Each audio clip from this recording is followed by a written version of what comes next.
ಎಲ್ಲರಿಗೂ ನಮಸ್ಕಾರಗಳು. ಇಂದಿನ ವಿಡಿಯೋದಲ್ಲಿ ನಾವು 8ನೇ ತರಗತಿಯ 8ನೇ ಗದ್ಯವಾದ ಸಪ್ತಾಕ್ಷರಿ ಮಂತ್ರ ಎಂಬ ಗದ್ಯದ ಪ್ರಶ್ನೋತ್ತರಗಳನ್ನು ತಿಳಿಯೋಣ ಮಕ್ಕಳೇ. ಈ ಗದ್ಯವನ್ನು ನಂದಳಿಕೆ ಲಕ್ಷ್ಮೀನಾರಾಯಣಪ್ಪ ಕವಿಗಳು ಬರೆದಿದ್ದಾರೆ. ಕವಿ ಪರಿಚಯವನ್ನು ತಿಳಿಯೋಣ. ಕವಿಯ ಹೆಸರು ನಂದಳಿಕೆ ಲಕ್ಷ್ಮೀನಾರಾಯಣಪ್ಪ. ಜನನ 1870 ಜನವರಿ 24.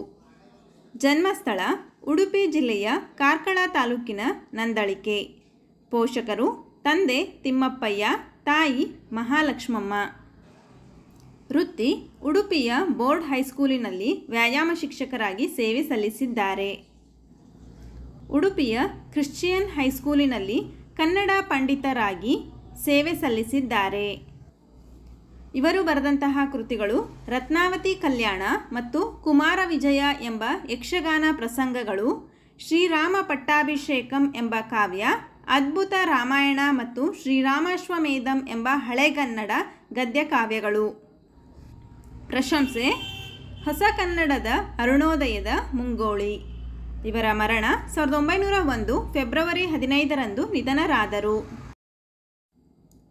ಸಪ್ತಾಕ್ಷರಿ ಮಂತ್ರ ಗದ್ಯ ಭಾಗವನ್ನು ಪ್ರೊಫೆಸರ್ ಜಿ ವೆಂಕಟಸುಬ್ಬಯ್ಯ ಅವರು ಸಂಪಾದಿಸಿರುವ ಮುದ್ದಣ ಭಂಡಾರ ಸಂಪುಟ 2 ಇದರ ತ್ರಯೋದಶಾಶ್ವಸಂ ಅರಣ್ಯಕ ಮುನಿ ದರ್ಶನಂ ಭಾಗದಿಂದ ಆರಿಸಿ ಸಂಪಾದಿಸಿ ನಿಗದಿಪಡಿಸಲಾಗಿದೆ. ಮುಖ್ಯ ಪ್ರಶ್ನೆ ಅ. ಕೊಟ್ಟಿರುವ ಪ್ರಶ್ನೆಗಳಿಗೆ ಒಂದು ವಾಕ್ಯದಲ್ಲಿ ಉತ್ತರಿಸಿ. ಮೊದಲ ಪ್ರಶ್ನೆ, ರಾಘವನ ಯಜ್ಞಾಶ್ವ ಯಾರ ಆಶ್ರಮವನ್ನು ಹೊಕ್ಕಿತು? ಉತ್ತರ, ರಾಘವನ ಯಜ್ಞಾಶ್ವ ಅರಣ್ಯಕನೆಂಬ ಮುನಿಯ ಪುಣ್ಯಾಶ್ರಮವನ್ನು ಹೊಕ್ಕಿತು. ಪ್ರಶ್ನೆ 2, ಮನೋರಮೆಯಲ್ಲಿ ಮೂಡಿದ ಸಂದೇಹವೇನು?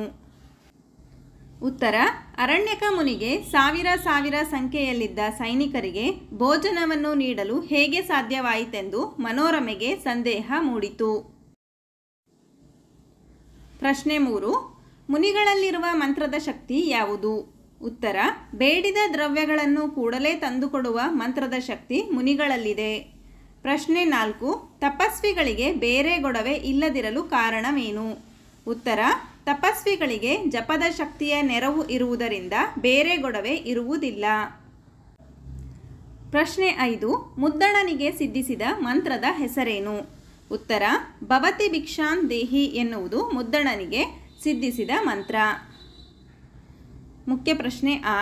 2-3 ವಾಕ್ಯಗಳಲ್ಲಿ ಉತ್ತರಿಸಿ. ಮೊದಲ ಪ್ರಶ್ನೆ, ತನ್ನ ಆಶ್ರಮಕ್ಕೆ ಬಂದ ಅತಿಥಿಗಳನ್ನು ಅರಣ್ಯಕ ಹೇಗೆ ಸತ್ಕರಿಸಿದ? ಉತ್ತರ, ತನ್ನ ಆಶ್ರಮಕ್ಕೆ ಬಂದ ಅತಿಥಿಗಳನ್ನು ಸ್ವಾಗತಿಸಿ ಕೈ ಕಾಲುಗಳಿಗೆ ನೀರು ಕೊಟ್ಟು ಕುಳ್ಳಿರಿಸಿ ಒಳ್ಳೆಯ ಊಟವನ್ನು ಬಡಿಸಿ ಹೂವಿನಿಂದ ಸಿಂಗರಿಸಿ ಸುವಾಸನೆ ಭರಿತ ಶ್ರೀಗಂಧವನ್ನು ಹಚ್ಚಿ ಅವರೊಟ್ಟಿಗೆ ಇದ್ದು ಹಿತವಾಗಿ ಮಾತನಾಡಿ ಸತ್ಕರಿಸಿದನು. ಪ್ರಶ್ನೆ 2, ಕವಿಗಳಿಗೆ ಒಲಿದಿರುವ ಮಂತ್ರದ ಮಹಿಮೆ ಏನು? ಉತ್ತರ, ಕವಿಗಳು ತಮಗೆ ಒಲಿದಿರುವ ಒಂದು ಮಂತ್ರದಿಂದ 3 ಜಗವನ್ನು ಅಂದರೆ ಸ್ವರ್ಗ, ಭೂಲೋಕ, ಪಾತಾಳವನ್ನು ನಾಶ ಮಾಡುವ, ಹೊಗಳುವ, ತೆಗಳುವ, ಕೊಳ್ಳುವ, ಆಳುವ, ತಾಳುವ, ಹೂಳುವ, ಹೇಳುವ, ಬಾಳುವ, ಶೃಂಗಾರವನ್ನು ವರ್ಣಿಸುವ ಶಕ್ತಿ ಇದೆ ಎಂದು ಮುದ್ದಣ ಕವಿಗಳಿಗೆ ಒಲಿದಿರುವ ಮಂತ್ರದ ಮಹಿಮೆಯನ್ನು ವಿವರಿಸಿದ್ದಾನೆ. ಪ್ರಶ್ನೆ 3, ಮುದ್ದಣನಿಗೆ ಒಲಿದ ಮಂತ್ರದ ಬಗ್ಗೆ ಮನೋರಮೆಯ ಪ್ರತಿಕ್ರಿಯೆ ಏನು? ಉತ್ತರ, ಮನೋರಮೆಯು ಮುದ್ದಣನಲ್ಲಿ ಮಂತ್ರದ ಕುರಿತು ಕೇಳಿದಾಗ ಮುದ್ದಣನು ತನಗೆ ಒಲಿದಿರುವ ಮಂತ್ರ ಭವತಿ ಭಿಕ್ಷಾಂದೇಹಿ ಎಂದು ಹೇಳುತ್ತಾನೆ. ಆಗ ಮನೋರಮೆಯು ಅರೆಮುನಿಸಿನಿಂದ, ಹೋಗು ರಮಣ, ನಿನ್ನ ಮಾತನ್ನು ಕೇಳಿ ನಾನು ನಿಜವೆಂದು ಭಾವಿಸಿದ್ದೆ. ನೀನು ಮೋಸದ ಕೊಂಕಿನ ಮಾತನ್ನು ಈ ರೀತಿ ಹೇಳುತ್ತೀಯ ಎಂದು ನನಗೆ ತಿಳಿಯಲಿಲ್ಲ. ನೀನು ಕವಿಯೋ ಅಥವಾ ಹಾಸ್ಯಗಾರನೋ ಎಂದು ಪ್ರತಿಕ್ರಿಯಿಸುತ್ತಾಳೆ. ಮುಖ್ಯ ಪ್ರಶ್ನೆ ಇ. ಕೊಟ್ಟಿರುವ ಪ್ರಶ್ನೆಗಳಿಗೆ 5-6 ವಾಕ್ಯಗಳಲ್ಲಿ ಉತ್ತರಿಸಿ. ಮೊದಲ ಪ್ರಶ್ನೆ, ಮುದ್ದಣನು ಪರಿಹಾಸ್ಯ ಮಾಡಿದರೆಂದು ಮನೋರಮೆಯು ಹೇಳಲು ಕಾರಣವೇನು? ಉತ್ತರ, ಮುದ್ದಣನು ಋಷಿಗಳಿಗಿರುವಂತೆ ತನಗೂ ಸಹ ಒಂದು ಮಂತ್ರ ಒಲಿದಿದೆ ಎಂದು ಮನೋರಮೆಗೆ ಹೇಳುತ್ತಾನೆ. ಯಾವುದೆಂದು ನಾನು ಹೇಳುತ್ತೇನೆ, ಆದರೆ ಆ ಮಂತ್ರವನ್ನು ನೀನು ಯಾರಿಗೂ ಹೇಳಬಾರದೆಂದು ಮನೋರಮೆಯ ಹತ್ತಿರ ಆಣೆ ಮಾಡಿಸಿಕೊಳ್ಳುತ್ತಾನೆ. ನಂತರ ತನಗೆ ಒಲಿದಿರುವ ಮಂತ್ರ ಭವತಿ ಭಿಕ್ಷಾಂದೇಹಿ ಎಂದು ಹೇಳುತ್ತಾನೆ. ಅದನ್ನು ಕೇಳಿದ ಮನೋರಮೆಗೆ ನಿರಾಸೆಯಾಗುತ್ತದೆ. ನೀನು ಕೊಂಕಿನ ಮಾತನ್ನು ಈ ರೀತಿಯಲ್ಲಿ ಹೇಳುತ್ತಿರುವೆ, ಎಂದು ನನಗೆ ತಿಳಿಯಲಿಲ್ಲ. ನೀನು ಕವಿಯೋ ಅಥವಾ ಹಾಸ್ಯಗಾರನೋ ಎಂದು ಸಿಟ್ಟಿನಿಂದ ಹೇಳುತ್ತಾಳೆ. ಪ್ರಶ್ನೆ 2.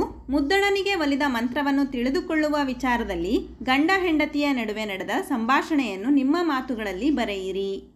ಉತ್ತರ: ಅಶ್ವಮೇಧ ಯಾಗದ ಕುದುರೆಯೊಡನೆ ಬಂದ ಶತ್ರುಘ್ನಾದ್ಯರನ್ನು ಅರಣ್ಯಕನೆಂಬ ಋಷಿಯು ಮೃಷ್ಟಾನ್ನ ಭೋಜನ ನೀಡಿ ಸತ್ಕರಿಸಿದ ಸಂಗತಿಯು ಮನೋರಮೆಯಲ್ಲಿ ಆಶ್ಚರ್ಯವನ್ನುಂಟು ಮಾಡುತ್ತದೆ. ಮುದ್ದಣನು ಈ ಕಥೆಯನ್ನು ವರ್ಣಿಸುವಾಗ ಒಬ್ಬ ಋಷಿಗೆ ಇದು ಹೇಗೆ ಸಾಧ್ಯ ಎಂದು ಮನೋರಮೆ ಕೇಳುವಳು. ಆಗ ಮುದ್ದಣ ಅವರಿಗೆ ಸಿಕ್ಕಿರುವ ಮಂತ್ರಶಕ್ತಿಯಿಂದ ಎಂದು ವಿವರಿಸುವನು. ಆಗ ಮನೋರಮೆ ಮುದ್ದಣನಿಗೆ ನೀವು ಸಹ ಆ ಮಂತ್ರದ ಸಿದ್ಧಿಯನ್ನು ಪಡೆದುಕೊಳ್ಳಿ ಎಂದು ಹೇಳುವಳು. ಆಗ ಮುದ್ದಣ ಈಗಾಗಲೇ ಆ ಮಂತ್ರ ಸಿದ್ಧಿ ಪಡೆದುಕೊಂಡಿದ್ದೇನೆ ಎನ್ನುವನು. ಆಗ ಮನೋರಮೆ ಅದು ಯಾವ ಮಂತ್ರ ಹೇಳಿ ಎನ್ನುವಳು. ಆಗ ಮುದ್ದಣ ನಾನು ಯಾವ ಮಂತ್ರ ಎಂದು ಹೇಳುತ್ತೇನೆ, ಆದರೆ ಅದನ್ನು ಯಾರಿಗೂ ಹೇಳಬಾರದು ಎಂದು ಹೇಳುವನು. ಆಗ ಮನೋರಮೆ ಕುಲದೇವರ ಮೇಲಾಣೆಗೂ ಹೇಳುವುದಿಲ್ಲ ಎಂದು ಹೇಳುವಳು. ಮುದ್ದಣನು ಭವತಿ ಭಿಕ್ಷಾಂದೇಹಿ ಎಂಬುದು ಕವಿಗಳಿಗೆ ಸಿದ್ಧಿಸಿರುವ ಹೆಮ್ಮೆಯ ಸಪ್ತಾಕ್ಷರಿ ಮಂತ್ರ ಎನ್ನುವನು. ಅದನ್ನು ಕೇಳಿದ ಮನೋರಮೆ ನಿರಾಸೆಯಿಂದ ನೀ ಹೇಳುವ ಮಾತು ನಿಜವೆಂದು ತಿಳಿದಿದ್ದೆ, ಆದರೆ ನಿನ್ನ ಕೊಂಕು ನುಡಿಯನ್ನು ಅರಿಯದಾದೆನು. ನೀನು ಕವಿಯೋ ಅಥವಾ ಹಾಸ್ಯಗಾರನೋ ಎಂದು ಹೇಳುವಳು. ಮುಖ್ಯ ಪ್ರಶ್ನೆ ಈ ಕೊಟ್ಟಿರುವ ಪ್ರಶ್ನೆಗಳಿಗೆ 8-10 ವಾಕ್ಯಗಳಲ್ಲಿ ಉತ್ತರಿಸಿ. ಮೊದಲ ಪ್ರಶ್ನೆ: ಶತ್ರುಘ್ನಾದ್ಯರನ್ನು ಅರಣ್ಯಕನು ಸತ್ಕರಿಸಿದ ವಿಚಾರದಲ್ಲಿ ಮುದ್ದಣ ಮನೋರಮೆಯರ ಮಧ್ಯೆ ನಡೆದ ಸಂಭಾಷಣೆಯನ್ನು ನಿಮ್ಮ ಮಾತುಗಳಲ್ಲಿ ಬರೆಯಿರಿ. ಉತ್ತರ: ಅರಣ್ಯಕ ಮುನಿಯು ಶತ್ರುಘ್ನಾದ್ಯರನ್ನು ಮೃಷ್ಟಾನ್ನ ಭೋಜನ ನೀಡಿ ಸತ್ಕರಿಸಿದ ಸಂಗತಿಯು ಮನೋರಮೆಯಲ್ಲಿ ಆಶ್ಚರ್ಯವನ್ನುಂಟು ಮಾಡುತ್ತದೆ. ಮನೋರಮೆಯ ಮನಸ್ಸಿನಲ್ಲಿ ಹಲವಾರು ಪ್ರಶ್ನೆಗಳು ಹುಟ್ಟುತ್ತವೆ. ಸಾವಿರ ಸಂಖ್ಯೆಯಲ್ಲಿದ್ದ ಸೈನಿಕರಿಗೆ ಭೋಜನವನ್ನು ನೀಡಲು ಹೇಗೆ ಸಾಧ್ಯ ಎಂದು ಮುದ್ದಣನಿಗೆ ಕೇಳುವಳು. ಆಗ ಮುದ್ದಣ ಮುನಿಗಳ ಮಂತ್ರಶಕ್ತಿ ಅಪಾರವಾದದ್ದು, ಅದರಿಂದ ಎಲ್ಲವನ್ನೂ ಮಾಡಬಹುದು. ಮುನಿಗಳಲ್ಲಿ 1 ಅಕ್ಷರ, 2 ಅಕ್ಷರ, 3 ಅಕ್ಷರ, 4 ಅಕ್ಷರ, 5 ಅಕ್ಷರ, 6 ಅಕ್ಷರ ಹೀಗೆ ಅನೇಕ ತರಹದ ಅಕ್ಷರಗಳುಳ್ಳ ಶಕ್ತಿಯ ಮಂತ್ರಗಳಿವೆ ಎಂದು ಹೇಳುವನು. ಆಗ ಮನೋರಮೆ ಮುದ್ದಣನಿಗೆ ನೀವು ಸಹ ಆ ಮಂತ್ರದ ಸಿದ್ಧಿಯನ್ನು ಪಡೆದುಕೊಳ್ಳಿ ಎಂದು ಹೇಳುವಳು. ಆಗ ಮುದ್ದಣ ಈಗಾಗಲೇ ಆ ಮಂತ್ರ ಸಿದ್ಧಿ ಪಡೆದುಕೊಂಡಿದ್ದೇನೆ ಎನ್ನುವನು. ಯಾವ ಮಂತ್ರ ಹೇಳಿ ಎಂದು ಮುದ್ದಣನಿಗೆ ಹೇಳುವಳು. ಆಗ ಮುದ್ದಣ ಆ ಮಂತ್ರವನ್ನು ಹೇಳುತ್ತೇನೆ, ಆದರೆ ನೀನು ಯಾರಿಗೂ ಹೇಳಬಾರದೆಂದು ಹೇಳುವನು. ಆಗ ಮನೋರಮೆ ಕುಲದೇವರ ಮೇಲಾಣೆಗೂ ಹೇಳುವುದಿಲ್ಲ ಎಂದು ಹೇಳುವಳು. ಮುದ್ದಣನು ಭವತಿ ಭಿಕ್ಷಾಂದೇಹಿ ಎಂಬುದು ಕವಿಗಳಿಗೆ ಸಿದ್ಧಿಸಿರುವ ಹೆಮ್ಮೆಯ ಸಪ್ತಾಕ್ಷರಿ ಮಂತ್ರ ಎನ್ನುವನು. ಆಗ ಮನೋರಮೆ ನೀವು ಹೇಳುವ ಮಾತು ನಿಜವೆಂದು ತಿಳಿದಿದ್ದೆ, ಆದರೆ ನಿನ್ನ ಕೊಂಕು ನುಡಿಯನ್ನು ಅರಿಯದಾದೆನು. ನೀನು ಕವಿಯೋ ಅಥವಾ ಹಾಸ್ಯಗಾರನೋ ಎಂದು ನಿರಾಸೆಯನ್ನು ವ್ಯಕ್ತಪಡಿಸುವಳು. ಪ್ರಶ್ನೆ 2. ರಾಮಾಶ್ವಮೇಧ ಕೃತಿಯಲ್ಲಿ ಮುದ್ದಣ ಪರೋಕ್ಷವಾಗಿ ತನ್ನ ಬಾಳಿನ ಕಥೆಯನ್ನು ಬಿಚ್ಚಿಟ್ಟಿದ್ದಾನೆ ಎಂಬುದನ್ನು ಸಪ್ತಾಕ್ಷರಿ ಮಂತ್ರ ಪಾಠದ ಆಧಾರದಿಂದ ಸಮರ್ಥಿಸಿ. ಉತ್ತರ: ರಾಮಾಶ್ವಮೇಧ ಕೃತಿಯಲ್ಲಿ ಮುದ್ದಣ ಪರೋಕ್ಷವಾಗಿ ತನ್ನ ಬಾಳಿನ ಕಥೆಯನ್ನು ಬಿಚ್ಚಿಟ್ಟಿದ್ದಾನೆ. ಎಷ್ಟೇ ಕಷ್ಟಗಳಿದ್ದರೂ, ಮನಸ್ಸನ್ನೇ ಸುಡುವ ಚಿಂತೆಯಿದ್ದರೂ ನವಿರಾದ ಹಾಸ್ಯ ಅವುಗಳನ್ನು ಸ್ವಲ್ಪ ಕಾಲ ಮರೆಯುವಂತೆ ಮಾಡುತ್ತದೆ. ಶ್ರೀ ರಾಮಾಶ್ವಮೇಧ ಕೃತಿಯಲ್ಲಿ ಮಡದಿ ಮನೋರಮೆ ಸಂವಾದದಲ್ಲಿ ನಿರತನಾದಾಗ ವ್ಯಕ್ತವಾಗುವ ಮಾತುಗಳು ಮುದ್ದಣನ ಕಷ್ಟ ಶ್ರೇಷ್ಠತೆಯ ನೆಪದೊಂದಿಗೆ ತನ್ನ ಹಾಗೂ ಅಂದಿನ ಕವಿಗಳ ದಾರಿದ್ರ್ಯವನ್ನು ಪರೋಕ್ಷವಾಗಿ ಮುದ್ದಣ ವ್ಯಕ್ತಪಡಿಸಿದ್ದಾನೆ. ಹೊರನೋಟಕ್ಕೆ ಕುತೂಹಲಕಾರಿಯೂ ಹಾಸ್ಯಮಯವೂ ಆಗಿದ್ದರೆ ಒಳಗೆ ದಾರುಣ ವ್ಯಥೆಯ ಕತೆ ಅಡಗಿಕೊಂಡು ಕರುಣಾರಸ ಅಂತರ್ಗತವಾಗಿ ಹರಿಯುವುದನ್ನು ಇಲ್ಲಿ ಕಾಣಬಹುದು. ಮುಖ್ಯ ಪ್ರಶ್ನೆ ಸಂದರ್ಭ ಸಹಿತ ಸ್ವಾರಸ್ಯವನ್ನು ವಿವರಿಸಿ. ಮೊದಲ ಸಂದರ್ಭ: ಎರಗಿದಚ್ಚರಿ ಎಂತುಟಾರ್ಥಂ. ಆಯ್ಕೆ: ಈ ವಾಕ್ಯವನ್ನು ಪ್ರೊಫೆಸರ್ ಜಿ ವೆಂಕಟಸುಬ್ಬಯ್ಯ ಅವರು ಸಂಪಾದಿಸಿರುವ ಮುದ್ದಣ ಭಂಡಾರ ಕೃತಿಯಿಂದ ಆರಿಸಲಾಗಿರುವ ಸಪ್ತಾಕ್ಷರಿ ಮಂತ್ರ ಎಂಬ ಗದ್ಯ ಭಾಗದಿಂದ ಆರಿಸಿಕೊಳ್ಳಲಾಗಿದೆ. ಸಂದರ್ಭ: ಮನೋರಮೆಗೆ ಮುದ್ದಣನು ರಾಮಾಶ್ವಮೇಧದ ಕಥೆಯನ್ನು ಹೇಳುವಾಗ ಅಶ್ವಮೇಧ ಯಾಗದ ಕುದುರೆಯೊಡನೆ ಅರಣ್ಯಕ ಮುನಿಗಳ ಆಶ್ರಮವನ್ನು ಸಾವಿರ ಸಂಖ್ಯೆಯಲ್ಲಿ ಸೈನಿಕರು ಪ್ರವೇಶಿಸಿದಾಗ ಅವರೆಲ್ಲರಿಗೂ ಮೃಷ್ಟಾನ್ನ ಭೋಜನ ನೀಡಿ ಸತ್ಕರಿಸಿದ ಬಗೆಯನ್ನು ವರ್ಣಿಸುವನು. ಈ ಸಂದರ್ಭದಲ್ಲಿ ನನಗೆ ಆಶ್ಚರ್ಯವಾಗುತ್ತಿದೆ, ಅದು ಹೇಗೆ ಸಾಧ್ಯವೆಂದು ಮನೋರಮೆ ಹೇಳುವ ಸಂದರ್ಭದಲ್ಲಿ ಈ ವಾಕ್ಯವು ಮೂಡಿಬಂದಿದೆ. ಸ್ವಾರಸ್ಯ: ಒಬ್ಬ ಋಷಿಯು ಸಾವಿರಾರು ಸಂಖ್ಯೆಯ ಸೈನಿಕರನ್ನು ಸತ್ಕರಿಸಲು ಹೇಗೆ ಸಾಧ್ಯ ಎಂದು ಮನೋರಮೆ ಆಶ್ಚರ್ಯಪಟ್ಟಿರುವುದು ಇಲ್ಲಿ ಸ್ವಾರಸ್ಯಪೂರ್ಣವಾಗಿದೆ. ಎರಡನೆಯ ಸಂದರ್ಭ ಅಪ್ಪುದಪ್ಪುದು ತಪ್ಪೇಂ. ಆಯ್ಕೆ ಈ ವಾಕ್ಯವನ್ನು ಪ್ರೊಫೆಸರ್ ಜಿ ವೆಂಕಟಸುಬ್ಬಯ್ಯ ಅವರು ಸಂಪಾದಿಸಿರುವ ಮುದ್ದಣ ಭಂಡಾರ ಕೃತಿಯಿಂದ ಆರಿಸಲಾಗಿರುವ ಸಪ್ತಾಕ್ಷರಿ ಮಂತ್ರ ಎಂಬ ಗದ್ಯಭಾಗದಿಂದ ಆರಿಸಿಕೊಳ್ಳಲಾಗಿದೆ.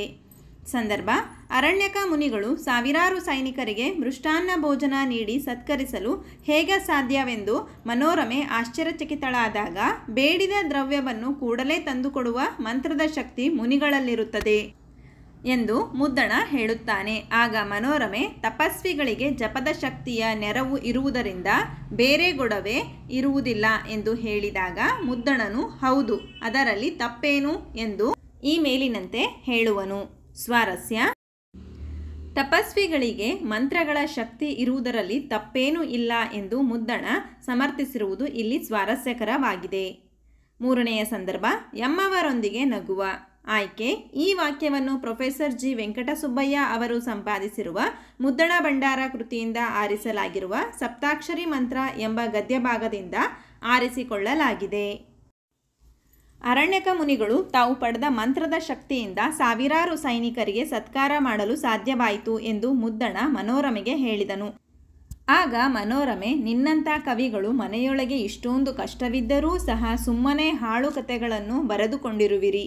ಇದರಿಂದ ನಮಗೆ ಬಟ್ಟೆ ಮತ್ತು ಆಹಾರ ಸಿಗುವುದಿಲ್ಲ. ಹಾಗಾಗಿ ನೀವು ಹಿರಿಯ ತಪಸ್ವಿಗಳಿಂದ ಈ ರೀತಿಯ ಮಂತ್ರಶಕ್ತಿಯನ್ನು ಏಕೆ ಪಡೆಯಬಾರದೆಂದು ಕೇಳಿದಾಗ ಮುದ್ದಣ ಮುಗುಳ್ನಗೆಯಿಂದ, ಏನು ನಮ್ಮಂತಹ ಕವಿಗಳನ್ನು ಕಂಡರೆ ನಗು ಬರುತ್ತದೆಯೇ ಎಂದು ಈ ಮೇಲಿನಂತೆ ಹೇಳುವನು.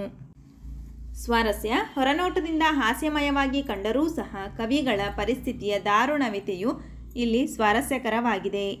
ನಾಲ್ಕನೆಯ ಸಂದರ್ಭ ಸಾಲ್ಗುಮಿ ಪರಿಹಾಸಂ. ಆಯ್ಕೆ ಈ ವಾಕ್ಯವನ್ನು ಪ್ರೊಫೆಸರ್ ಜಿ ವೆಂಕಟಸುಬ್ಬಯ್ಯ ಅವರು ಸಂಪಾದಿಸಿರುವ ಮುದ್ದಣ ಭಂಡಾರ ಕೃತಿಯಿಂದ ಆರಿಸಲಾಗಿರುವ ಸಪ್ತಾಕ್ಷರಿ ಮಂತ್ರ ಎಂಬ ಗದ್ಯಭಾಗದಿಂದ ಆರಿಸಿಕೊಳ್ಳಲಾಗಿದೆ. ಸಂದರ್ಭ ಮನೋರಮೆಯು ಮುದ್ದಣನಿಗೆ ನೀವು ಸಹ ಮಂತ್ರದ ಶಕ್ತಿಯನ್ನು ಪಡೆದುಕೊಳ್ಳಿ ಎಂದಾಗ ಮುದ್ದಣ ಈಗಾಗಲೇ ಆ ಮಂತ್ರ ಸಿದ್ಧಿಯನ್ನು ಪಡೆದುಕೊಂಡಿದ್ದೇನೆ ಎನ್ನುವನು. ಅದು ಯಾವ ಮಂತ್ರವೆಂದು ಮನೋರಮೆ ಪ್ರಶ್ನಿಸಿದಾಗ ಭವತಿ ಭಿಕ್ಷಾಂದೇಹಿ ಎಂಬುದು ಕವಿಗಳಿಗೆ ಸಿದ್ಧಿಸಿದ ಮಂತ್ರ ಎಂದು ಹೇಳುವನು. ಆಗ ಮನೋರಮೆಯು ನಿರಾಸೆಯಿಂದ ನೀವು ಕವಿಯೋ ಅಥವಾ ಹಾಸ್ಯಗಾರನೋ ಎಂದು ಹೇಳಿದಾಗ ಮುದ್ದಣ ಸಾಕು ಮಾಡು ಈ ಹಾಸ್ಯವನ್ನು ಎಂದು ಮೇಲಿನಂತೆ ಹೇಳುವನು. ಸ್ವಾರಸ್ಯ: ಮುದ್ದಣ ಮತ್ತು ಮನೋರಮೆಯ ಮಾತುಕತೆಯಲ್ಲಿ ನವಿರಾದ ಹಾಸ್ಯವು ಕಷ್ಟವನ್ನು ಮರೆಯುವಂತೆ ಮಾಡಿರುವುದು ಇಲ್ಲಿ ಸ್ವಾರಸ್ಯಕರವಾಗಿದೆ.